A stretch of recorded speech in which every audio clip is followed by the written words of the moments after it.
Magandang kamalayan sa inyong lahat at nandito na naman tayo sa ating eskwelahan, ang ating paaralan na tinatawag nating Kamalayan Lifelong Learning Center.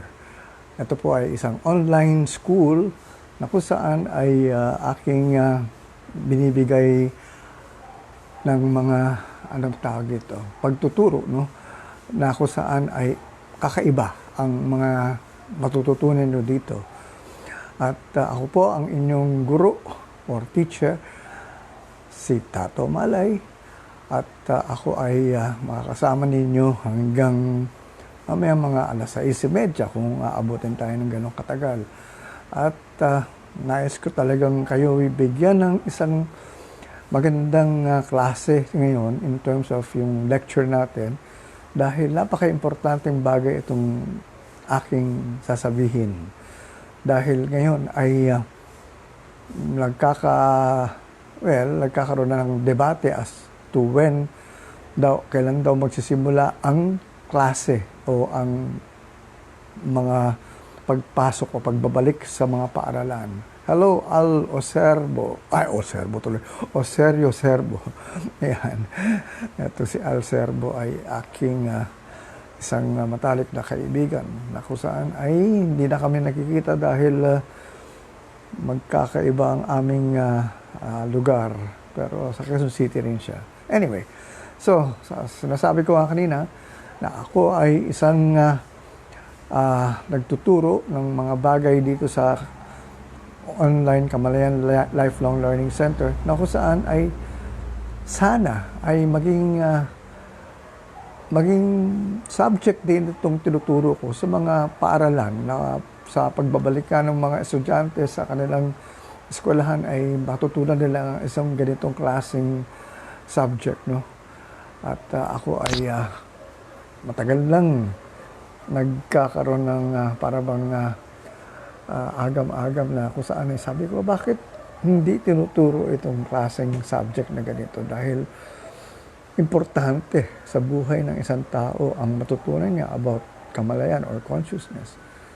Pero wala tayong ganyang klaseng I would say subject na talagang tinatalakay itong mga ganitong klaseng kaalaman. Well, ang closest na pinag-uusapan nila dyan ay pag tinatawag nila conscience. Iba naman yung conscience.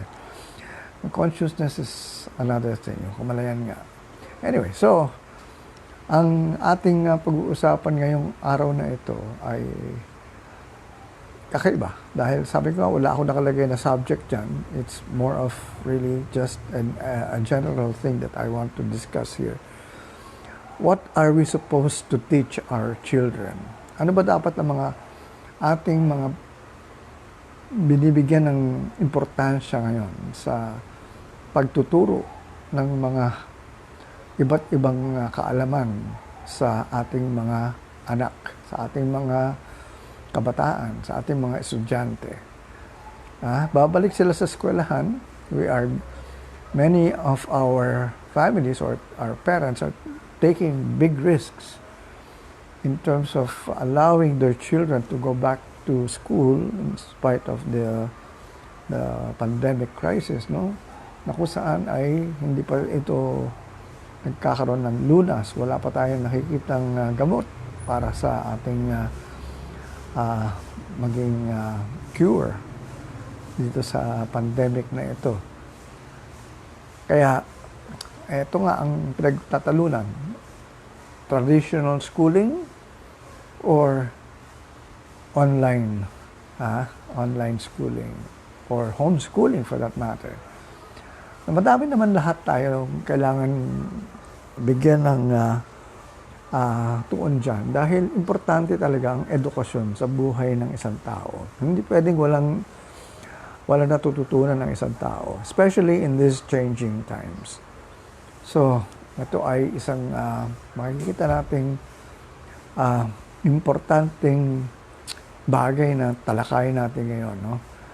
And dito ko nga kayo mabibigyan ng isang klaseng pangunawa sa ano ba dapat talaga ang tinuturo sa mga kabataan ngayon.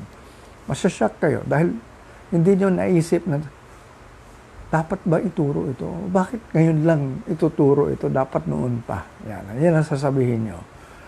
So, yan ang ating mga bagay-bagay na abangan mamaya konti. Pero before that, I'd like to say hi to Veronica Garcia, who's watching also. Okay. So, ito ngayon ay isang, I would say, special lecture on education. General education. Sana ay bigyan nyo ng kahalagahan itong aking isi-share sa inyo dahil napaka-importante nito. Bihira ito inyong maririnig or baka hindi niyo marinig sa ibang tao ito except if you are, for example, learning on your own in terms of doing your own research as to what is best to teach children now. Kasi nga, inaasa natin sa eskwelahan yan yung mga bagay na ganyang klase. Siyempre, kasi eskwela nga naman yan, eskwelahan yan.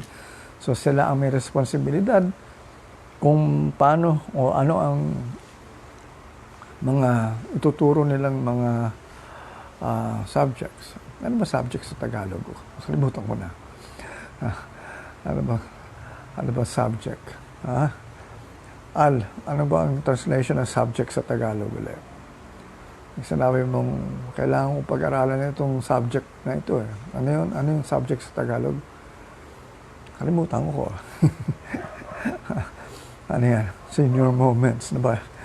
Anyway. So, ako ay nag-aabang ng mga iba pang mga sasali sa ating klase ngayon para talagang tuloy-tuloy na tayo, no? Sayang naman kasi pag hindi nila nadinig to at napaka-importante nitong aking sasabihin ngayon. Well, of course, mapapanood naman ninyo ito mamaya. Kaya lang, baka hindi ninyo makita kung nasaan ito hahanapin, no? So, sana ay dyan lang kayo.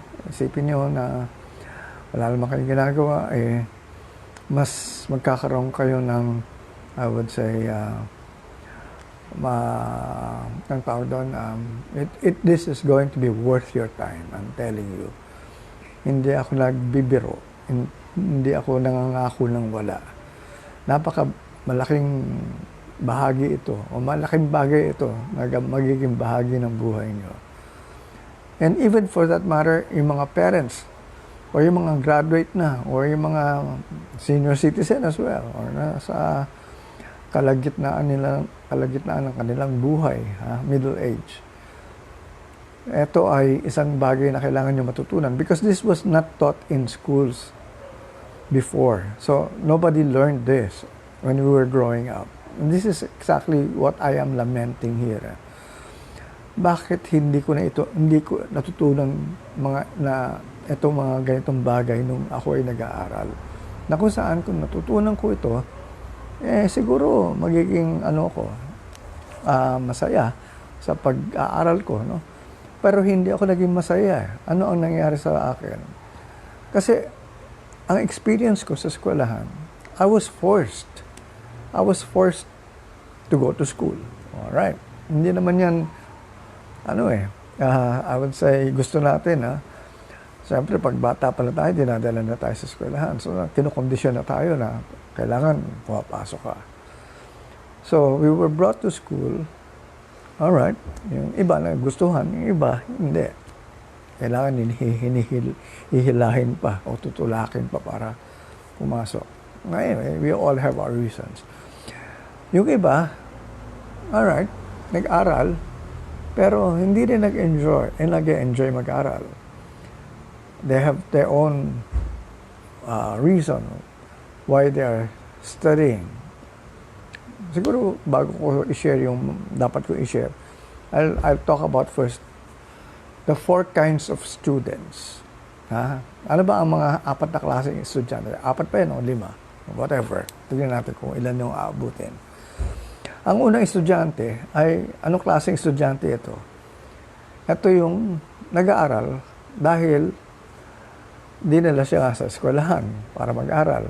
So, persado siya mag-aral. Ha? So, yung ganung estudyante na puwersa. So, hindi siya interesado talaga, pero nasa eskwelahan siya. Kasi kailangan, pinilit siya. At yun yung nakagawian na natin.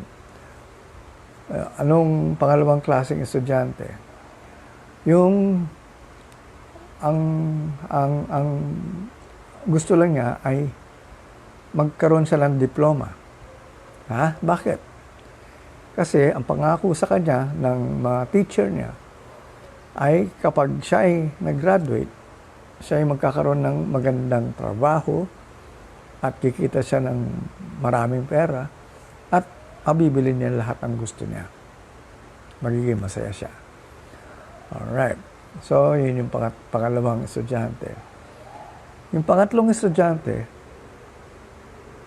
yung mahilig talaga mag-aral. May mga ganyan. Marami rin yan. Mahilig mag-aral. Diyan lumalabas yung mga valedictorian, yung mga salutatorian, mga honor graduates. Yan. Uy, si Aiza Lumbuan is watching. My former student in Assumption is with ABS-CBN. Wala kang trabaho ngayon. Ayokong to make any comment on that. No? I mean, masakit ito because itong nangyayari ngayon sa ating panahon, sa ating mundo, ay maraming tumitigil na kumpanya, maraming natitigil na trabaho. At ang mas masakit pa dyan ay yung ititigil ka dahil may ibang rason, hindi dahil sa nangyaring pandemic. For political reasons, whatever. Yung mga ganyan. Anyway. So, si Tan Rajay. Ano ba pronunciation ng pangalan? Rajay. Ayan. Kagaya ako. Every time I get to say my name or people get to read my name, depende yan kung nasaan ako eh. Pag nasa abroad ako, lalo na sa Amerika, ang pronunciation ng pangalan ko is Malay. Tato Malay. Yan. Pag dito sa Asia, Malay din, no? Lalo na sa Malaysia, ngayon, Malay. Pero pag dito sa Pilipinas, Malay. Yan. So, bahala na. Pare-pareho lang naman yun. Going back, ano ba yung mga klase estudyante again na pinag-uusapan natin? Yung pangatlo, yung mahilig talaga mag-aral. Na kung saan, talagang magaling siya. Nag-excel. Walang sawa sa pag-aaral. Yun ang ideal. Yun dapat eh. Ang tanong bakit hindi lahat ganun ka-interesado mag-aral? Bakit yung iba interesado talaga? So, merong kailangan maintindihan doon eh. Kasi dapat maging ganun lahat eh. Talagang interesado. So, kung hindi nagiging interesado ang estudyante sa pag-aaral, sino may kasalanan? Yung teacher o yung estudyante o yung magulang? Depende. Kasi may mga magulang, pinipilit ang mga anak nila to take up a course na hindi naman gusto ng anak. Since sila yung nagbabayad ng tuition, so yung mga anak, sumusunod na lang. So may ganon. Ngayon, kung ang teacher ang problema, ibig sabihin, hindi siya ganun kagaling magturo or hindi siya ganun ka-inspiring magturo, hindi siya ganun kagaling. Ano ba ang mga reasons natin bakit hindi nagiging interesado ang isang estudyante mag-aral? Or yung estudyante mismo talaga ay mahina in terms of yung pag-catch up niya. Pero sa akin, hindi ako naniniwala na may bobo. Hindi ako naniniwala na may mahina, na may tanga. Meron mahina, merong mabagal na mag-aral. Yun ang given. Merong matagal bago makatuto, may mabilis. Ang tanong dyan, ibabagsak mo ba yung mga mababagal mag-aral dahil ang bagal nila makakatch up? Dahil hindi nila kagad maintindihan. Tapos yung mga mabibilis, di ito na lang ang binibigyan mo ng pansin. Diyan nagkakaroon ng malaking problema kadalasan sa eskwelahan because they leave behind the slow learners. Yung mga binibigyan lang nila ng pansin o importansya, yung mga mabibilis, makapick up. Tapos, meron pa nga may mga eskwelahan, pinipili lang talaga nila yung mga estudyante. Kailangan intelihente ka na. Hindi ka pwedeng mahina. Kaya pag nagbigay sila ng mga exam, di ba nagbibigay ng exam ang mga eskwelahan Pag hindi nila na-reach yung average na hinahanap nila, they will not accept you. Ano ang ibig sabihin nun? Meron mo tayong hinahanap lang na gustong turuan. So, ang tanong dyan is, bakit ka lang mamili? Hindi ba kung eskwelahan ka, dapat lahat ng klase pwede mo turuan? Kasi yun ang purpose mo to teach kung tuturuan mo lang yung mga madaling turuan, para bang ang sarap lang buhay nyo. Ganun yun Ang sarap ng buhay nyo, pinili lang ninyo lahat ng gustong mabibilis matuto dahil alam nyo magaling. Ganun ang nangyayari. Kaya, I will not mention schools. Kaya the top schools of the land, ganun ang kailangan mataas ang average sa makuha mo para makapasok ka. Okay, I mean, you get the kind of education that they can offer, the best kind, pero they will offer only they will offer those courses or those subjects to only students who deserve to be taught in terms of what they perceive them to be, in terms of, kailangan matalino ka. Sabi ko wala nga bobo Dapat nga, kung magaling kang eskwelahan, dapat yung mga pinakabobo, nagagawa mo gawing matalino. Kung yun ang nagiging forte mo, doon ako bibilib sa'yo. Magaling ka talagang eskwelahan. Pero kung nasa top 1 o nasa top 2 ka nga, o top 4, pero ano ibig sabihin? Pinili lang yung mga estudyante nyo, magaling na talaga sila.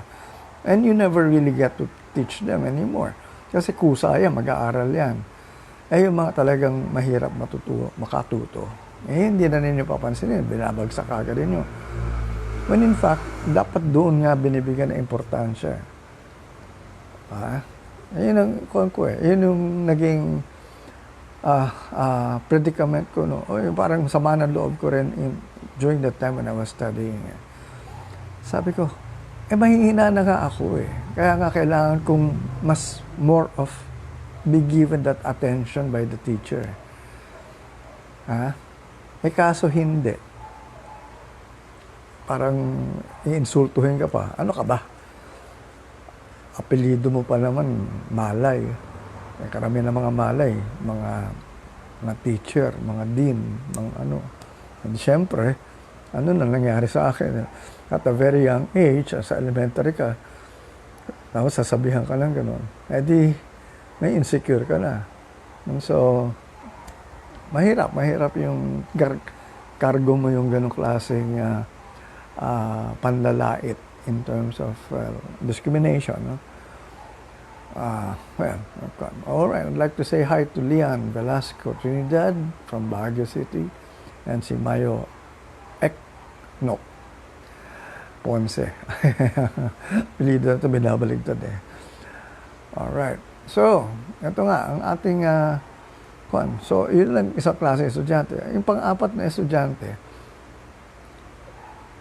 yung katulad, ito yung mga nag-aral na, tapos nakagraduate na, mag-aaral uli, pupunta sa graduate school, para makakuha ng another diploma. Para saan? Para makakuha ng, kasi nga, ang ating workplace, if you have higher degrees, they get to pay more to these people. So, may mga ganun, no? So, depende yan. Kung ang salary rate mo, ganito lang, dahil siguro sabihin, bachelor's degree ka lang eh. Ito may masteral. O ito may PhD. So, nagkakaroon ng ganyang klaseng, well, it's not exactly discrimination, pero, yeah, pwede, parang ganun na nga rin. Alright, so, sabi ni Mayo, yung ibang estudyante, sir, matalino pero walang pambayad ng tuition. Hinahayaan ng school mag-drop out. Sayang. Totoo yan. Ayan, tama yan. Ang daming gusto matuto, hindi naman maka-afford ng pamasahe lang ako. Minsan wala na eh. Baon pa. No? Nahihilo-hilo na nga pagdating sa classroom. No? Ang daming ganyan dahil sa kahirapan. So, ito yung talagang mga problema natin in terms of giving education to all people, to all kinds of people. Na talagang dapat bigyan ng kwento. Pero more than that, ito yung kwento Ako, saan ako napunta? Anong klaseng estudyante ako? Kasi I think I discussed already the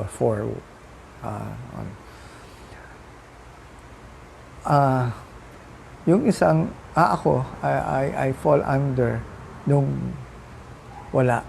Hindi ako interesado talaga mag-aral. Kasi I never found anything relevant in school during my time. The style of the teacher, yung pagtuturo nila, hindi ako na-inspire, except for one, I suppose, one or two. Pero karamihan ay talagang, sabi ko, wala ito. Kasi sa akin, if a teacher teaches by the book, in terms of yung tinuturo lang niya, sabi ko, parang wala akong matututunan dito na bago. I can just read the book and learn it in 2 days or 3 days, yung tuturo niya sa akin. Kasi may nakikita kang ganyan lang Hindi naman nila na-explain as to how the things that they are teaching, how it can be applied sa buhay, sa tunay na buhay. Basta puro theory sila.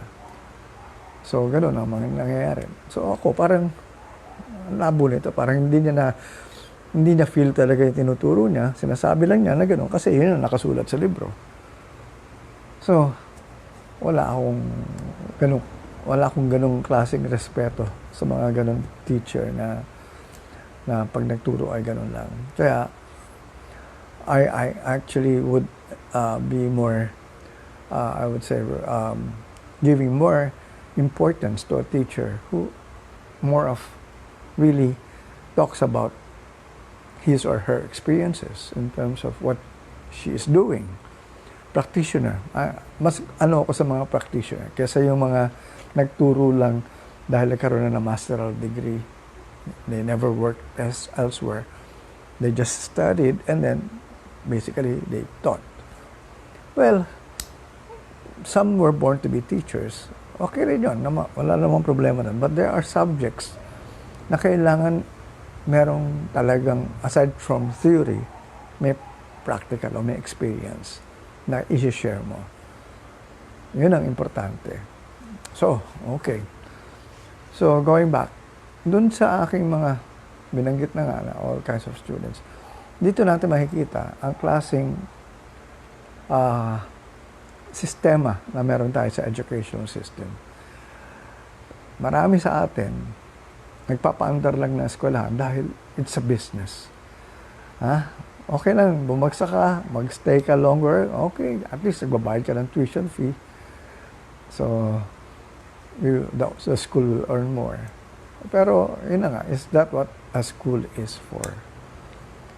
Kasi nga, ang tanong dyan is, pagka-graduate ba, does that mean you will not learn anymore? Will that stop you from, will that make you be equipped, for forever with the knowledge that you have learned from school? Nasasabihin mo, eto na yun. Kuhaan ka na. Bahala ka na sa buhay mo. Kaya mo na yan. Well, sad to say, etong panahon ngayon, yung mga tinuturo sa atin, natutunan natin sa eskwelahan, less than a year lang siguro, pwede pa. Pero after 1 year, obsolete na or pasay na yung mga naturo because things are changing so fast. So, hindi na yun ang kailangan mo o hindi na yun ang pwede mong gamitin because nagbago na ang panahon. So, ang bilis. So, where will you get the new learning that you need? Not from school anymore because the school had taught you everything that they can teach you. So, sa labas na, on your own, self-learning. So, learning actually was destroyed in terms of, the love of learning rather, was destroyed by the schools themselves. Why? Because they forced learning or how to learn among students. Hindi nila ginawang enjoyable to. Hindi nila ginawang masarap o maging parang it's going to be really a part of their life na hindi na pwedeng kaligtaan. Ang nangyari sa amin, katulad ko, talagang I wanted to get out of school early because sabi ko, I'm just wasting my time here. And ang kwan dito was, this is not something that is helping me. So I actually went into self-learning. I studied on my own. I read the books I wanted to read. And so I practically became a better person as a result of what I did. Wala ako nagamit sa mga natutunan ko sa eskwelahan except how to read, how to write, how to count, and how to speak. Yun lang yung 4 na natutunan ko. Beyond that, wala na. It was my own self-learning or self-study, self-education. Doon ako nagkaroon na ng, I would say, kaalaman. Pero ang eskwelahan never really taught me anything. And this is exactly what we are now going to talk about. What are we supposed to teach students, children? Na kung saan ay babalik na naman sila sa eskwelahan, they will risk their health in terms of being exposed to, aside from the virus, from other elements. So, yan yung mga bagay na hindi natin may iwasan, no? But for what? The same kind of education that we have already declared obsolete, not relevant anymore, pasay. Kasi the schools haven't really changed much of their curriculum. Walang curriculum nila 50 years ago, still the same. The school is the last institution that can really change or effect change. Ang bagal nila. Kung meron man change yan, it takes after 50 years. So, ngayon, wala pa nagbabago. Nagbago na nga lahat ang nangyayari ngayon. And the educational system, the things that they are going to teach the students are still the same things that we have studied in the past. And look at the subjects that they are actually offering and the books, practically the same books that we had studied siguro in the past. No? Hi, I'd like to say hi to Berna Martin. Hello, Berna. Kumusta ka na? And Miles Salvador. Ayan, mga kaibigan natin sa top. Alright, so let's start now. Our main topic for today, as a matter of fact, sabi ko hindi ito class talaga. This is something that I just need to talk about because importante ito. Alright. Tayo ay, sino ba tayo talaga? We have to really know who we are. Ito nga ang tanong ko Kailangan ba ibalik ang good manners and right conduct? Ang dami nagsasabi, kailangan daw. Ako naman, sabi ko, well, the intention is there na ibalik ang values. Pero, ang malungkot dito, hindi tinuturong tama kung bakit kailangan ituro itong subject na ito or bakit natin kailangan gawin ang mga bagay-bagay. For example, yung pagmamano. Yung pagmamano. Alright. kissing of the hand. Sabi nila, that's a sign of respect. All right, respect.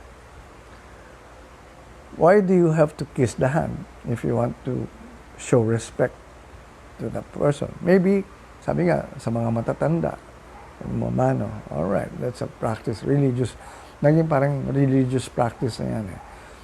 Because a lot of times, we kiss the ring of the bishop or the priest. Di ba? Yan yung hinahalikan naman talaga dati. Hindi naman kamay talaga ang hinahalikan pag yung ito tinuro sa atin ng mga pare. Ang talagang pinapahalik noon was the ring kasi parang yun yung naging kailangan doon kayo halik as a sign of respect to the authority, to the representative of God here on earth. Yan. So, yun yung So, alright. So, ganun. Okay, mano kayo. Alright.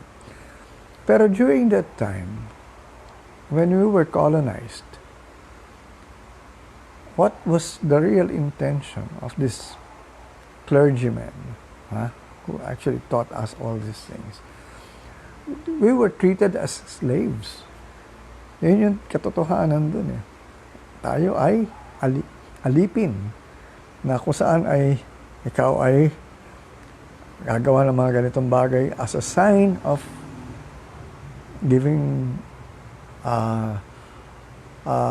or acknowledging someone higher than you or more authoritative than you. So, yun yung pinaka doon reason behind dyan. So, bakit naging yan. The second one is in pagbabaw. Alright, maybe bowing is a sign of respect also, as we have seen it with our Asian Asian neighbors, no? Na kung saan ay they bow when they greet each other. Pero dito sa Pilipinas, ibang klase ang pagbabaw eh. Alright. Ang pagbabaw natin, hindi naman to greet eh. Buti sana yung, hello, as a matter of fact, when you bow, you should, may sinasabi pa namaste, or I see the God in you. I see, the God in you. Yun ang sinasabi natin. Alright, now, bow na ganyan. Pero, yung isang bow na ginagawa natin, okay, saan natin nakikita ito? Pag may dalawang tao nagsasalita, nag-uusap, dadaan ka sa gitna. Okay? Ang ginagawa natin, babaw tayo. Yung napakababang bow para hindi magkaroon ng obstruction yung nag-uusap. Alright? Ano yun? As a sign of respect? Or another thing? Kasi yung pagbabaw na yun, hindi yan worldwide. Hindi yan practice lang worldwide. Yung pag may dalawang tao nag-uusap, tapos nagbaw ka, dadaan ka kasi sa gitna. Hindi yan accepted sa ibang bansa. So, hindi siya a sign of respect in terms of, bowing that way. Dito, ito pa nga yung nakakatawa eh. Pag nagbow at marami kang makikita mo, dadaan yung tao na nakabow siya. Ang haba-haba ng dadaanan niya, nakabow siya na kala mo parang ahas na meron siya kasing yung kamay niya ay nakaganyan na parang dadaan siya. Tuturo niya na he will go to that direction and nakababa yung ulo niya. And that is what? A sign of respect? Well, that was supposed to be it. Respect daw. Pero kung talaga titignan mo, that was taught to us again during our colonial years na kung saan ay pag meron mga dalawang Espanyol na nag-uusap, pag dumaan ka, kailangan babaw ka as a sign of slavery. So, again, paano natin itatama yan? Kasi ang naging kwan natin ngayon is we bow na as a parang inferior, parang bang, uy, nakakahiya kasi nag-uusap. Alright, sabi nga natin, respect nga dapat, pero do you have to bow? Natatawa nga ang mga foreigner sa atin pag nakikita tayong gumaganon So, what is that person doing? Well, explain namin na, well, you're supposed to bow when two people are talking.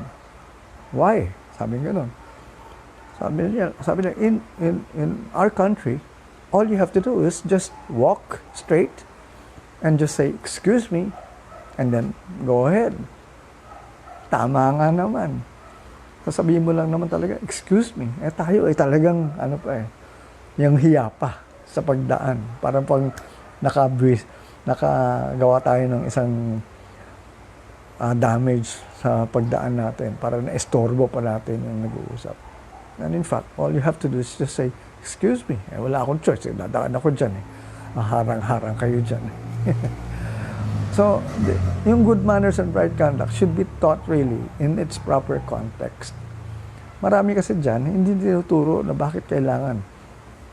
Like, okay, another one, yung opo and oho. Respect din yun, Okay, sige. That's a good way of giving respect to older people. Opo, oho. Bakit hindi sa ibang probinsya, I'm talking of the Philippines, lalo na sa Visayas, karamihan dyan, hindi nag-oho at saka opo. Walang oho at opo sa kanila.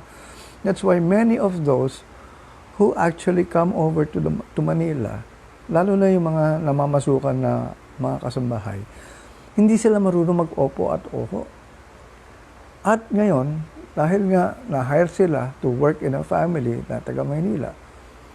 Tapos makikita nila yung kanilang magiging kasama sa bahay na hindi sila nire-respeto. Walang respeto dahil hindi raw sila marunong mag-ho at saka mag-opo. Wala sa kultura nila yun Hindi naman talaga ginagawa yan sa ibang parts of our country So, tapos ngayon sasabihin mo, bastos yung mga yan. Kailangan magsalita sila palagi ng ho at saka opo. Well, yun yung gusto nyo mangyari. Kaya lang, don't take it against them because they never really learned that. Yan ang mga bagay na kailangan natin naintindihan. Kaya nga pagtuturo ng good manners and right conduct, kailangan ayusin yan ng tama Kasi hindi porque sinabi mo, you should do this, hindi mo naman in-explain bakit ginagawa. Di ba? Karamihan dyan, hindi naman sinasabi kung bakit mo kailangan gawin yung sasabihin mong yung mag-opo. Kasi all you have to do is just say, thank you. All right. Hindi, alam mo masama ron. Pero yung hindi ka mag-ho at saka opo, sabihan kang bastos. It has to be properly explained if you want to insist in teaching that. Alright. Hindi tayo nagkakaroon ng parang dito. Kaya lang, sabi ko nga, that's why young people don't really get the idea of this kind of thing na sinasabihin na ngayon, ang dami nagsasabi, ito mga kabataan ngayon, walang modo, walang respeto. Because they never really understood why they have to do all those things. Hindi na iturong tama. And then, sasabihin mo, kasi nga, they can see in other countries when they watch movies, they get to see the different families that are also portraying something familiar to them. Pero wala yung ganong klaseng kwan. And even nga sa America, they don't even call their parents dad or father or mom or mommy. They call them by their first names. Siyempre, tawagin mo yung tatay mo, oy, Fredo. Pag tinawag first name, then siyempre, para sabi mo, wala ka talagang respeto. Tatay mo yan, tatawagin mo by his first name. So, yan yung mga bagay na kailangan natin maintindihan. So, bago natin talagang ibalik, sabi nga, babalik daw nagastos na malaki. Pero, as I've said, ituro ng tama. Hi, Tricia Bontogon is watching. Bontogon pala, I'm sorry, Bontogon. Si Tansha Tansyoko. Alright, so, let's start now. Ano ba yung mga dapat natin talagang ituro? Ito. This is not taught in schools because this is something spiritual. But remember, we are spiritual beings having a human body. So, if you are that kind of a person, if you're a spiritual being and having a human body, that means there is something much more in terms of who you are. Hindi ka lang tao. Ito yung hindi na ituturo ng tama. If you're a spiritual being, alright? And ano yung pag sinabing spiritual being ka? Kasi when you say spirit, what does that mean? Alright, as I've said, we're not talking of religion here. Kaya lang, we're always being able to now see ourselves more than just a human being. Because we have identified the other aspects in us. Na kung saan, ito na nga yung natanggap na natin na we have a spirit, a soul, and a body. Alright? Ngayon, sa religion, iba ang klaseng pagtuturo nila dyan. Kaya nagkakaroon ng ibang interpretation. Pero dito, sa aking kamalayan, I want to clarify this. So, we have a spirit, and that is always with you because we're connected with that one spirit. We are one with that spirit as well. And what is that spirit? That spirit is the God or God. And we're connected to that source, to that God, as spirit. Hindi tayo hiwalay. We are one with that big spirit. Kaya hindi mo pwede sabihin tao ka lang. Ikaw ay isang spiritual din na tao. Meron kang kaluluwa, meron kang spirit. Alright. And the next one is soul. Ano yung soul? The soul is the one that knows it is spirit and also a body. Alam niya that particular concept of knowing a spirit, not knowing that it is spirit, and at the same time having a physical body. Yun ang trademark ng soul natin. And it is the soul basically entering our body because it wants to experience the physical aspect of our nature in terms of experiencing the world. Kasi it cannot experience the world without a body. Remember that. Kasi if spirit ka lang, you can hover around as spirit. And that's what you've been doing as a spirit. Pero if you want now, if you want now to be able to experience life on earth, you have to have a body. So, ito na yung kailangan natin maintindihan. Na we also have a body with our 5 senses, or 6 if you include intuition, or the sixth sense nga. So, yan ay importante na maintindihan natin na we are all that in a body. So, the body is the body. I mean, so we have spirit, we have the soul, and we have the body. And ano ang maintindihan, ano ang importante matutunan natin dito sa ganitong klaseng pag-intindi na we are composed of these 3. Since we are connected with that God, Sabi nga, that one spirit, that big spirit, or the source. Ang tanong dyan is, where is it? Aside from knowing that it is out there, up there, is that only present out there? This is where the difference between what is being taught in religion and what is being taught in Kamalayan would come in. Dito sa Kamalayan, tinuturo namin dito that that spirit or that God as spirit is also in us, within. Because even, tinuro yan ni Jesus. Jesus said, the kingdom of God is at hand. The kingdom of God is within. God is within us. So we have God within us. And so, this is what we were not taught when we were growing up. That God is within us. We were just taught that we were just human beings. Ano ibig sabihin nun if God is within us?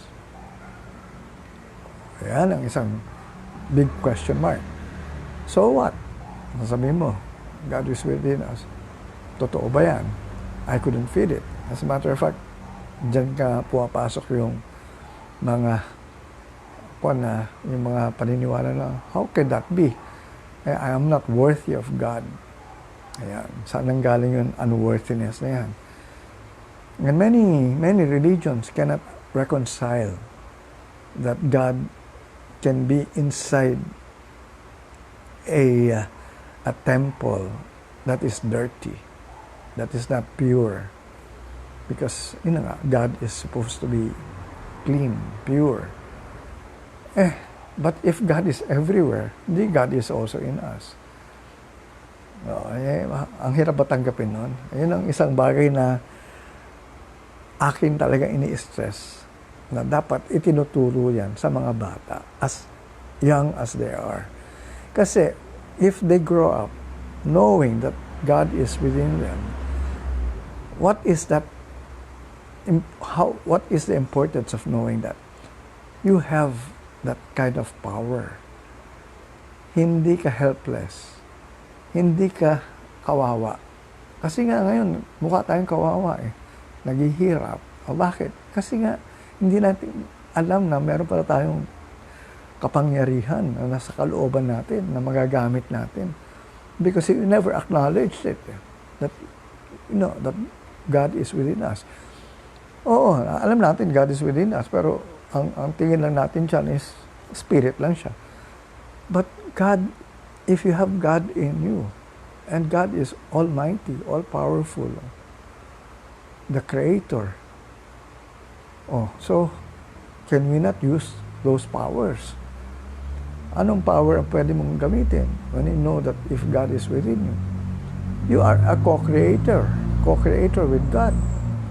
And this is where I am now teaching, where my consciousness comes in, or Kamalayan. Because it is our consciousness that creates our reality in cooperation with that one source, that God. All right? It is our consciousness, our beliefs, our thoughts, our feelings that create our reality. Ang tanong dyan is, so, if yun pala ang consciousness, is that consciousness God? Yes, it's actually working with God. It is basically our power. We have to acknowledge it, that because of that consciousness, we can create our reality. But how? Ayan, tanong. Ito ang maraming hindi nakakaintindi. Ang palagi nating gusto, mga bagay na gusto natin, hindi nagmamanifest. Or kung iba naman, magmamanifest, konti-konti lang. Bakit yung iba na mamanifest nila yung talagang big time, yung gusto-gusto nila? Well, because, you have to match it. And what happens here is, whatever we are now thinking of, na gusto natin mangyari in reality, tapos ang gagawin natin, nagdadasal tayo. Lord God, bigay mo na sa akin ito. Gusto ko ito. Bakit hindi mo pabigay sa akin to? Ang tanong nga sino hindi ba gustong ibigay sa iyo yan? God always says yes. Kaya lang, yun na nga, God says yes only as to what you allow yourself to get, what you deserve. And if you only deserve this much because you think you are not worthy of that kind of, God cannot give you more. That's why nga, importante sa pagdarasal natin is really being able to know that God always says yes to what we want. But we have to match it. Yan ang hindi naituro ng tama sa atin. Na kung saan, andyan na pala yung key o yung susi. Na kung saan ay makukuha ko pala lahat ng gusto ko. Kaya kita mo yung mga bata, di ba? Pag nagdi-dream sila, lalo na pagdating ng Pasko, at gusto nila magkaroon ng ganitong regalo, well, of course, nakukuha nila, karamihan, no? Yung regalo nila. Sino nagbibigay? Kadalasan yung parents nga. Pero, ang ibig sabihin yan, talagang they dream. They think that they actually use their imagination that they will get what they want. And true enough, they get what they want. Kaya lang, ang sinabi natin, it was Santa Claus who gave it to them during Christmas. Bakit hindi natin sabihin, it was God who gave it to you? Because it's really God who gives it to us. Di ba? It's really God who actually is the source. Everything that we have is from God, from the source. Because God is the source of everything. Bakit hindi natin sabihin kaagad na it's God? Bakit pa tayo naglagay-lagay pa ng Santa Claus dyan? Hindi pa natin talagang tinama. Okay na sana pag wala na si Santa Claus, ngayon, ito nga lumaki na yung bata. Natutunan niya, it was Santa Claus who gave it to him. Tapos ngayon, nalaman niya, hindi pala si Santa Claus ang nagbigay, kundi yung parents niya. Na-disillusion siya ngayon. So, he's back to his helplessness again. But if you told him that it was God who gave it to him, well, they will not question that. They will accept it. Ayaw mong, bakit pala tiniloloko kasi ang mga bata That's why, let's not teach them these things anymore. Let's just tell them it's God who's going to give it to you. And you just have to match it with all your ways of imagining it or your way of thinking without being negative about it. And then practically we will have it because we have that kind of power. And God responds to what? What is the language of the soul? Hindi ba? Ito sa CWG, sa Conversations with God. What is the language of the soul? Our feelings. Our feelings are the language of the soul. Feel mo ba? Feel mo ba na magkakaroon ka? Feel mo ba na karapat-dapat sa iyo yan? Feel mo ba na ikaw ang mananalo? O feel mo, ay wala, talo na ako. Ay, naku, hindi ko makukuha yan. Feel ko na kawawa lang ako dyan. Hindi ko na lang makukuha yan. So, if you're feeling that way, God cannot really give it to you, what you want. Because God responds to your feelings. Pero kung ang feeling mo ay talagang masaya ka, and you think you really deserve it, so, why will God not give it to you? Sabi ko nga, God always says yes. Everything is always yes, yes, yes. The prodigal son of that parable, yun ang palagi kong binibigay na example. Whatever the father has, he gave it Yung mana niya, pamana sa anak, binigay na niya. Oh, nung nalustay, naubos, he welcomed back the son and he gave more. Pinakain at pinatira uli sa bahay. And practically, as if nothing happened. Hindi pinagalitan. Hindi sinabihan na, o ikaw ha, magbago ka na. Hindi siya sinabihan na magsisi ka. Walang ganun eh. All the father said, well, my son came home. So, ano ibig sabihin nun? You know, sa kamalayan, ang palagi namin sinasabi dyan, you always have to be aligned with God. Aligned with the source. You cannot have anything na maganda if you're not happy.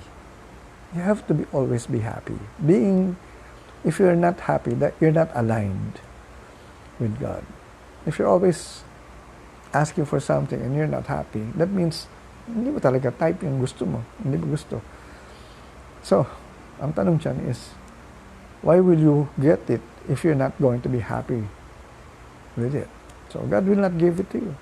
But if you're happy, na hindi pa nakukuha pero masaya ka na. Ito nga yung malaking kailangan natin maintindihan eh.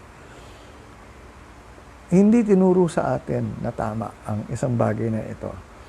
Ang tinuro sa atin, mag-aaral ka mabuti para makapagtrabaho ka at makakuha ka ng magandang makagandang trabaho at kumita ka ng malaking pera at para mabili mo yung mga gusto mong bagay na magpapasaya sa'yo at magiging masaya ang buhay mo. Yan ang tinuro sa atin di ba? Yan ang steps yan ang process Tama o mali? Mali. Kasi yung pagiging happy mo is a result, basically, kung na-achieve mo na yung gusto mo, nakuha mo na yung mga bagay na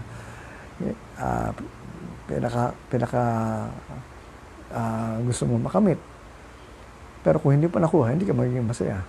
When dito sa kamalayan, ang una namin tinuturo dito is you have to become first who you are. Or you have to be happy first. And then everything else will come to you. So, yung old school, yung old style, yung tinuro sa old school, do, and then be. Dito sa kamalayan, ang tinuturo namin dito is become first, and then, because you're doing something that as a result of your beingness, because you're happy, you will get everything according to what you want. That will make you happy. Di ba? I mean, binaliktad kasi talaga natin Yan ang hindi na iturong tama. And that's why now I'm trying to tell you, this is what you have to teach children now. You have to become first these ones. You cannot say, pagtanda mo, pag kumikita ka na, ito yung mga magpapasaya sa'yo, ito yung mga kailangan mong bagay na kailangan mong bilhin, o paghirapan, o pag-ipunan, ganyan, para makuha mo ito. When in fact, pwede mong pala makuha yan even before all these things would happen in terms of raising money or being able to, or by doing it in terms of having that kind of a job. Ang dami ko nga kilala Hanggang nag-retire, hindi nila nakuha yung mga dream nila Nag-ipon sila ng pera. Pagdating nung panahon na pwede na lang gastusin yung pera na hinintay nila, mahina na sila. May sakit na. Sabi ko, sayang naman, kawawa naman kayo. Pinaghirapan niyo yan tapos hindi pa ninyo na-enjoy. And many of them died not realizing their dreams. Ang dream lang nila is makapag-ipon. At pag nag-retire na sila, meron silang pension, at yun na yung kanila. And so what happened to them? They did not get their happiness in terms of living their life to the fullest. So dito sa Kamalayan, dito namin tinuturo na babalik rin natin lahat ang tinuturo sa eskwelahan. Alright, so I'd like to say hi to Nathan Dangju. Alright, and what is the second one that we are supposed to teach children? Ito, may kinalaman to sa una. We are made in the image and likeness of God. Ano ang image and likeness of God? Hindi yung itsura ng God na pinicture natin na nasa taas ng langit, na matanda, na mahaba ang buhok, na may hawak na para bang baston. Yun yung naging picture natin ng God na kung saan ay pag sinabi natin we are made in the image and likeness of God. Hi, hello. So, when this is being said, we are made in the image and likeness of God. God is spirit. Nothing. You cannot see it. Yan ang dapat natin i-explain.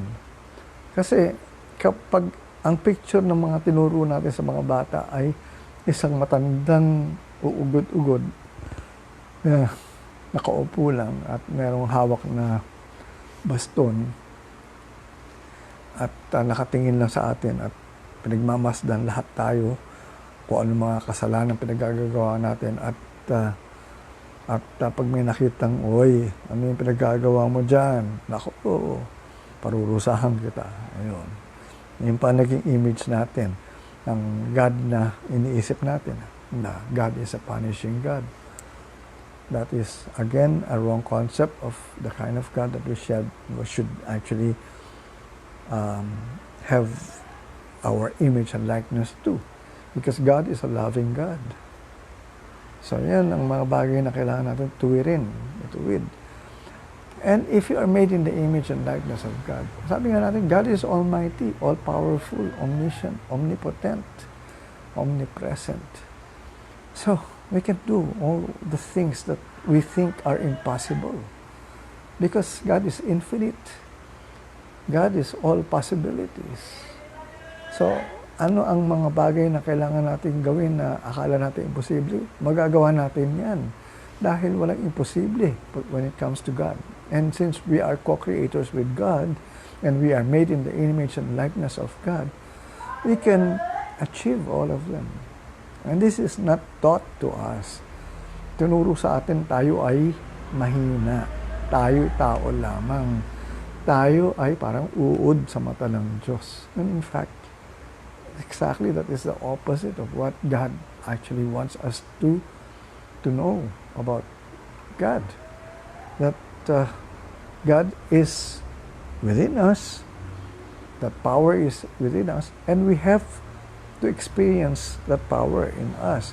And not only that, God also wants to experience itself or himself, if you want to call him, or for mga feminist, God wants to experience herself through us.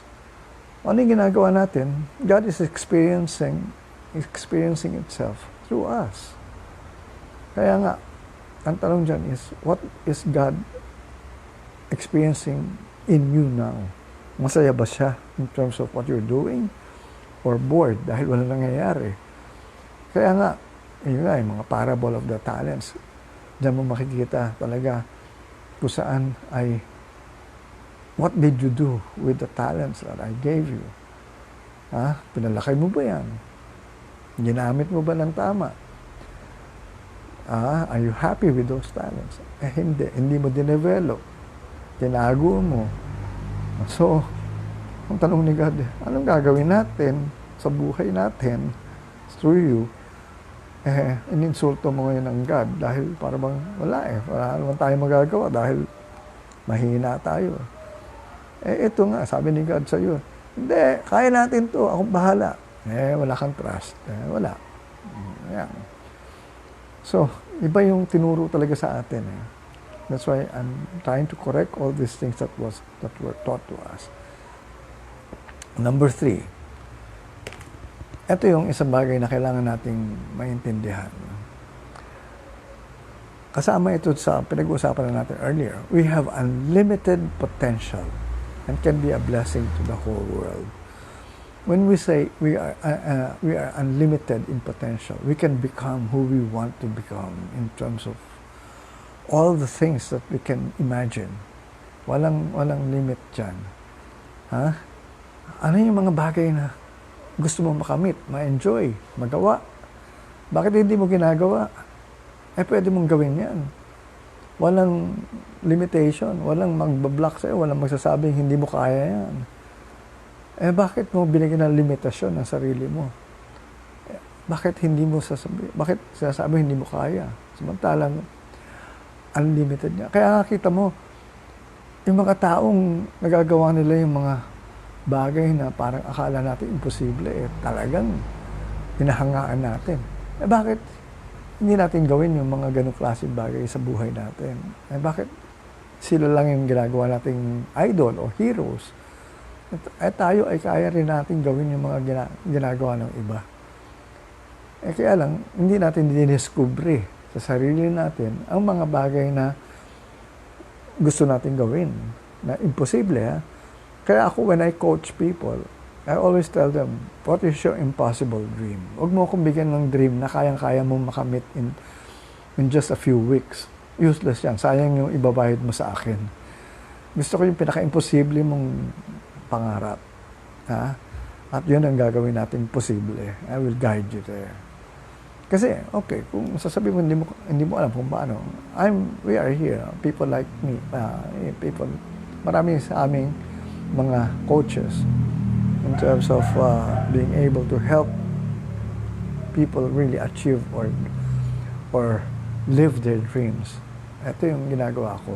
This is my advocacy nga sa Kamalayan. Because I have to teach people how to really be able to understand Kamalayan or consciousness, to be able to live their dreams, unlimited dreams, or yung impossible dreams. Yung iba nga, matanda na and they retired na sila, and then they asked for my help. And doon nila nakita, ang dami pala nilang pwede pang pag-aralan, pwede pa nilang gawin, na kung saan, ay ngayon, nag-enjoy sila sa buhay nila. And so, why are you living a miserable life? Ngayon, itong pandemic lockdown period na kung saan ay nananatili tayo sa isang lugar lang ngayon, dapat dito natin tinitignan na sarili natin talaga. Sino ba ako? Ano ba ang mga kakayahan ko? Ano ba yung mga gusto kong gawin? Kahit alam ko mahina ako, pero ito ang gusto ko. Sige, pag-aaralan ko. Or I can ask for help as to how I can do this. Sure, go ahead. Walang imposible. Ha? Go for those impossible dreams. Huwag yung madali lang. Gusto mo kumain sa McDo. Ang dali lang yan. Although ngayon, hindi ka makakain sa McDo. Bibilhin mo, kakain ka sa ibang lugar. Alright. Okay, ano pa? Ito yung isa talagang, konektado pa rin to. To be able to achieve all those impossible dreams and to be able to do the things that you like, you have to first know yourself. Know thyself. How? You have to really find out exactly who you are in terms of, well, kahapon nga, madalas kong napag-usapan ito sa aking Facebook wall, that personality, in terms of its real meaning, the root word of personality or is persona, the Greek root word means mask, maskara. Ano yung mga maskara ang sinusuot natin to cover up or to cover our face, to show who we are? Tunay ba nating pagkatao yan? O kailangan, kasi kadalasan yung sabi nga nila, ano ba yan? Kapal ng mukha mo, dami na nakapatong dyan. But anyway, ang maskara talaga is something that would actually more of reflect who we are or who we want to be. Yan yung sinusuot natin na pinapakita sa ibang tao, ito ako. Pero ang tanong, totoo ba yan? So, yan ang importanteng bagay na kailangan natin pag-aralan. Kasi, hindi pwedeng sabihin mo na ito ang personality ko, pero plastic in terms of being untrue. Pakitang tao lang yan. Pero yung totoo, hindi ako ganyan. Or, many of us portray or project a certain personality as a result of our inferiority. And to cover up, ang dating mo, suplado, yung pala mahiyain ka lang pala. Kaya pala ikaw hindi pala pati, yung pala dahil mahiyain ka. Hindi dahil suplado ka talaga. Hindi, ano mas maganda dapat? Maging suplado ka na. Kasi yung totoong personality mo eh. Kesa yung na-misinterpret nila na suplada nito o suplado, yung pala dahil mahiyain. Alright. So, pag may question kayo, mag-ano kayo please try to also give your mag-sharing ni kayo. Alright. Next is, we are all one. We are all connected. Hindi mo pwedeng sabihin na hiwalay ako sa inyo or hindi tayo magkabagay, hindi tayo magkapareho, hindi tayo magkano. Alright. Yung mga words na sinabi kong ganon, well, those define exactly our separation from people. Pero, we are really one. Why? Because other people are just reflections of us. They are mirrors of us. Kung sino yung mga naging kaibigan mo, basically, kayo ay, you just reflect each other's attributes. You like a person because of what? Something in that person, sabihin mo, gusto ko siya kasi mabait siya. O, bakit mo nasabi yun? Dahil mabait ka rin. Pag sinabi mong ayoko yung taong yun dahil mayabang siya, bakit mo nasabi yun? Dahil mayabang ka rin. Hindi mo mapupuna sa ibang tao ang mga bagay na yun, sinabi ko kanina, kung wala sa'yo. Hindi mo mapupuna yan kung hindi ka mabait. Hindi mo rin mapupuna yung kayabangan kung hindi ka rin mayabang. Kaya nga, ako pag nanonood ako ng mga taong naninira sa kapwa, nababasa ko na kagad ang personalidad ng taong yun. Sabi niya, eto, walang kwenta itong taong ito. Baka, mayabang, sinungaling, walang modo, Alam mo, yung pag-describe niya nun, tinitignan ko na lang yung tao nagsasalita nun. At sinasabi ko, my God, ito yun, siya yun. Kasi, whatever you say, negative or positive about other people, are also true about you. Kayo rin yun. So, if you want to know who you are, look at your friends, and find out exactly what you like in your friends, and look at your enemies and find out exactly everything that you hate about your enemies. Sulat nyo yan. Lahat nun, basahin nyo, kayo yun lahat. Kaya nga ako, yung pag nababasa ko sa social media, yung lahat ng mga negative comments about politicians, about other people, ako natatawa na lang kasi it's a reflection of who they are. It's not exactly something that they are describing about the other person. It's describing themselves.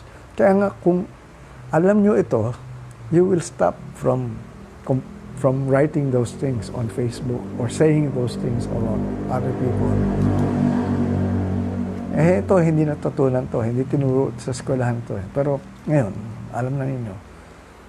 So, this is exactly what you have to learn. Alright, ano pa ang kailangan natin matutunan? Aside from knowing thyself, knowing oneself, our dreams, our yun na nga, yung the kind of person that we are, our ano pa, yung mga relationships, mga klaseng gusto natin klaseng relationships. Ayan. Alright, let's go to the next one. God's nature is to respond to our feelings. Ito, nidiscuss ko na ito kanina. God's nature is to respond to our feelings and our thoughts. No one is to be blamed. You know, ito nga lahat ng nangyayari sa buhay natin, it's a consciousness that creates it. But basically, it is us who is responsible to all these things that are happening to us. Because everything that we created, or and at the same time attracted, is a result of who we are. Based from our thoughts, feelings, emotions. Ayan yung importante yung maintindihan natin. Okay, so daming nating gustong sabihin dito, kaya lang mukhang we're on our last few minutes. Ito maganda. Konektado pa rin ito dun sa sinabi ko kanina. It is done unto you according to your belief. Kung ano man yung mga nangyayari sa buhay mo, it is done unto you. Dahil yan ang mga bagay na pinaniniwalaan mo. Yung mga paniniwala natin would result into this kinds of reality or manifestations. Either we like them or we don't like them. So, ang tanong dyan is, who is to be blamed? Wala. Because you created them. It is done unto you according to your beliefs. Kung ayaw mo yung nangyayari sa buhay mo, you change your beliefs. Palitan mo lahat ng paniniwala mo. Kaya lang, ang dami nating paniniwala na hindi natin ma-let go, hindi natin mabago dahil nakagis na natin. Or nakalakihan na natin. Or yung iba, hindi nga natin naaalala, hindi natin naiisip. Kasi nasa subconscious natin. Naging part of our, sa pagkatao natin. Naging bahagi na siya doon. So, naging nature natin na. And somehow, we have to be able to identify them para mabago natin. Kasi, ang magiging takbo ng buhay mo, paulit-ulit lang eh. Kasi yung beliefs mo, hindi nagbabago. Nandiyan pa rin siya. So sasabihin mo, bakit ganito buhay ko? Wala naman nagbabago. Pare-pareho na lang. Paano? Yung mga paniniwala mo, hindi nagbabago. So, tinuro ba sa atin yan? Hindi. Ang sinasabi lang, just make a lot of money so you can, create your dream life. Paano mo makikreate your dream life mo? Ang dami mong paniniwala na hindi maganda. So, kahit na sabihin mo marami kang pera, sabihin mo yumaman ka na nga, okay. Ang dami yung nakikitang ganyan. Ang buhay nila, miserable pa rin. Imbis na maging masaya sila. Yung mga nananalo na lang sa loto eh. Nanalo na sila ng ilang milyon. Let's say, for example, I know of some people who have really won the lotto. Big time lotto in terms of 70 million. Ganyan. 70 million. After 3 years, 4 years, wala na lahat. And they ended up poorer than they were before winning the lotto. Bakit? Mga paniniwala hindi nagbago eh. So, na-enjoy lang yung pera. At the moment, bili lang bili, travel, kain, inom, ganyan. Pero, tumagal ang panahon, nakikita nila, palabas ng palabas, walang papasok. And after just a few years, back to zero. Hindi lang back to zero, negative zero. Kaya nga sabi ko nga bigyan mo ng pera ang lahat ng tao na malaking pera, this will not make them happy. Because they will still continue living their miserable lives the way they had lived it in the past. We have to really go change their mindsets, their culture. Itong pamalayan ko, dapat talaga ituro sa eskwelahan to pero ito nga, online na ako ngayon. So, pwede akong mag-tie up sa mga eskwelahan na ngayon na sabihin, turo nyo itong kamalayan, elective. Sa inyong eskwelahan, I will teach it, pero dito kayo, ako ang magtuturo. So, I hope, I think I can really make this happen. Maging ito, part of the curriculum of some schools sa Kamalayan. Kahit na elective muna, para hindi naman siya ganun kaagad na maging malaking subject. To those who would want to really take it up. So, ito ano pa ang makakailangan natin matutunan? Life is a lifelong learning process. Hindi ito dahil nag-aral ka, nag-graduate ka, hindi ka na mag-aaral uli. O hindi ka na magkakaroon ng sarili mong pag-aaral about whatever. Life is a lifelong learning process. You will continue learning so many things. You have to educate yourself in so many other subjects because you have to adjust your way of life. Nothing is permanent now. Nothing is stable now. Everything is changing. And it's changing fast. That's why we have to learn a lot of things fast. So we have to be able to change from one job to another if you want to survive, if you want to earn a lot of money in terms of being able to put food on your table. Well, ito lang yun. Kailangan mong gawin. Hindi ito yung alam mo lang na ginagawa mo. Nagsara yung kumpanya, biglang wala kang trabaho. Tapos wala ka ng ibang malipatan dahil ito lang yung gusto mong gawin. Ano mangyayari sa buhay mo? Lalo na kung may pamilya ka, kawawa lang yung pamilya mo.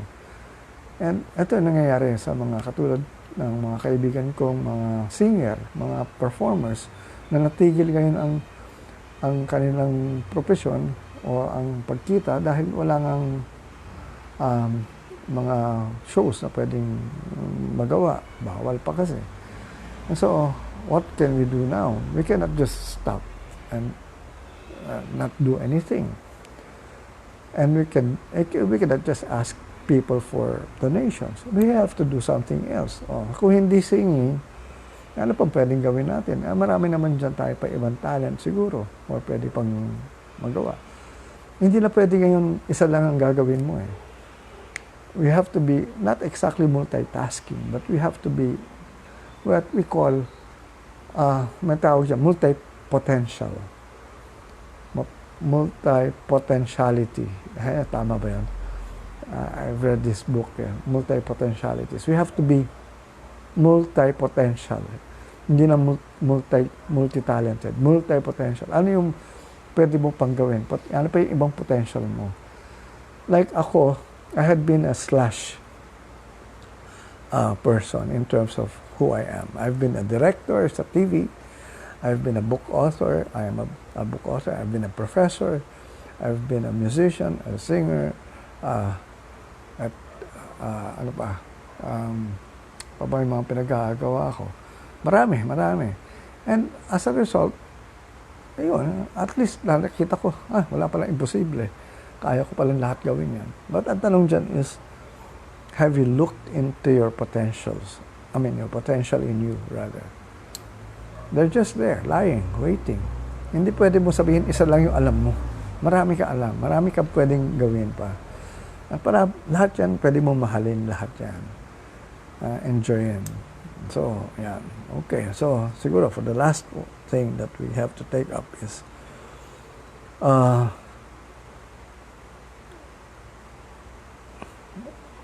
ito. There is no challenge or problem that cannot be changed after praying or meditating. You know, meditation, prayers really do work. Lahat ng problema natin, maaayos yan. But we really have to align ourselves first with God. We have to really take, we have to really now see the importance of going within us. Because it is in us. God is within us, not outside, not separated from us. We have to really take moments of having this. Sabi nga namin sa sing out ginagawa namin yan. We have silent moments.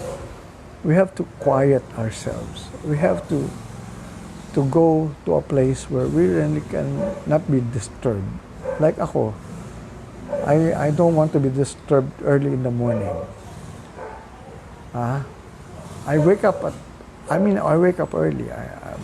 5 o'clock, gising na ako. I sleep at 2 o'clock, so I just sleep for 3 hours. I wake up at 5 to 8. I don't want anyone disturbing me. Not even my family can disturb me. Those are my sacred hours. Aking oras yun. For me and my God. That is exactly I have given my, of course, at all times, of course, I know I am connected with the source. Pero yung I find time talaga na meditate. Hindi naman ganun kahaba talaga yung 3 hours. Hindi naman talaga 3 hours yan. Pero kasi within those 3 hours, it's my me time. Whatever I want to do after meditation, either I read or I watch some videos in YouTube. That's my Basta akin yung oras na yun. What can I do within those 3 hours from 5 to 8 in the morning? And most of the things I do, I create my day through that way of of that moment, those moments, being alone with myself and my God. And I'd like to say hi to Jesse, Philip, and Paro who's watching as well.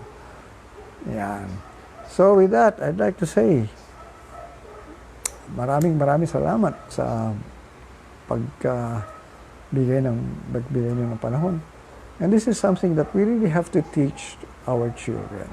Ito mga sinabi ko. Actually, this is 1/2 lang Hindi ko pa nasabi yung, because there are other things, although most of them are similar, pero meron pang iba Pero I will talk about that maybe if not tomorrow, on Tuesday. So with that, I'd like to say thank you. Thank you very much for keeping me company again on this Sunday. Wonderful afternoon or evening na nga. And, sabi ko nga, this is a class. This is a school that I am doing now online. And it's lifelong. And I want you to be able to actually be part of this school. You can learn a lot from what I am sharing here because these things were not taught in school.